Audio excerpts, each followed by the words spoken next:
Welcome to the Chapter 7 video.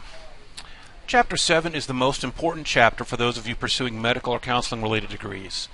You will need to understand this material in order to evaluate various papers and things like that you'll read, professional studies, this kind of thing.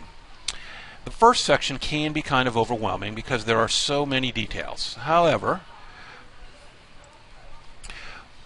once you get to the point where you are doing actual hypothesis tests, there's a lot of similarity from one question to the next.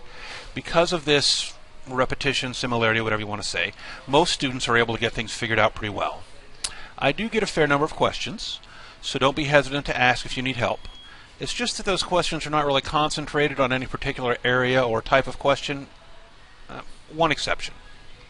The place where I consistently get questions is for the last step in the hypothesis test questions.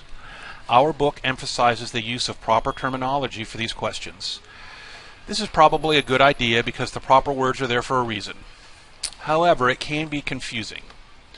What I'm going to do is run through the steps that I use to do a hypothesis test and then spend some time at the end of this talking about how to choose the right words for that last step. You may need to work your way through section 7.1 and come back to this for all of it to make sense. So long as you do all the homework without trying to cram it into such a small window of time that you can't see straight, you will be able to get all these steps down because you'll see them all many times. Hypothesis testing. All right, step 1, make the null and alternative hypotheses based on the claim given in the problem. Also, label which hypothesis matches the claim. All right, this last bit is not in the book. I strongly recommend it because it'll help you in step 6. Step 2, determine which kind of test it's going to be, right-tailed, left-tailed, or two-tailed. The tail of the test, sometimes called the type of the test, will always match the alternative hypothesis, always. Step 3 is calculate the test statistic. Now you notice I've got two step 4s here, right? The p-value version and the critical value method. What happens is you're going to use one or the other to do a hypothesis test. Okay? And the only difference is right here in step 4. And then step 5 uses whatever you do in step 4, so I guess that changes a little bit too. And if you're going to use the p-value method, you calculate the p-value of the test statistic. All right? If you're going to use the critical value method, you calculate the critical value based on the level of significance. Okay? Then step 5, decide whether to reject or fail to reject the null hypothesis by comparing either the p-value and the level of significance. Right? If you do the p-value method, what you do here is you compare the p-value and the level of significance. Or by comparing the critical value and the test statistic. If you're going to do the critical value method, then you make your decision here in step 5 based on the critical value and the test statistic. You get the same answer either way, as long as you do it right. It's just two different ways of doing it. Step 6, make your decision about the claim based on your decision about the null hypothesis, and pick the option that expresses this decision with the correct language. If the claim matches the null hypothesis, then make the same decision on the claim that you did on the null hypothesis. If the claim matches the alternative hypothesis, then make the opposite decision. All right, now for that correct language I was talking about.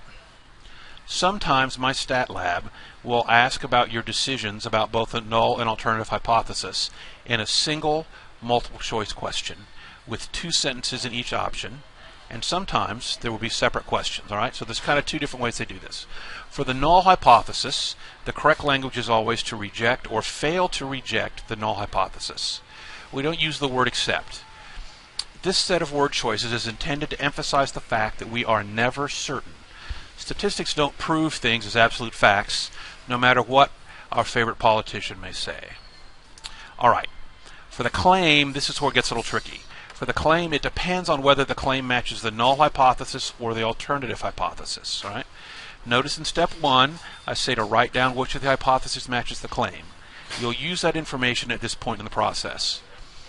Actually, we used it to help us decide what are the 2. We're going to basically accept or reject, and we'll also use it to help pick the right language. If the claim matches the null hypothesis, then use the same type of language for the claim as you do for the null hypothesis. All right? Let me say that again.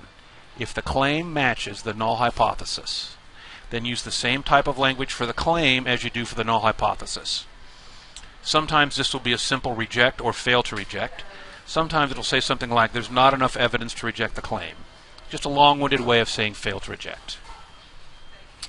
Alright, if the claim matches the alternative hypothesis, then the two standard options are support the claim and insufficient evidence to support the claim. Alright, there is no exact set language for this, except that pretty much always says support or don't support. Alright, there is enough evidence to support the claim, there's not enough evidence to support the claim, or sufficient and insufficient, or various ways of saying things like that.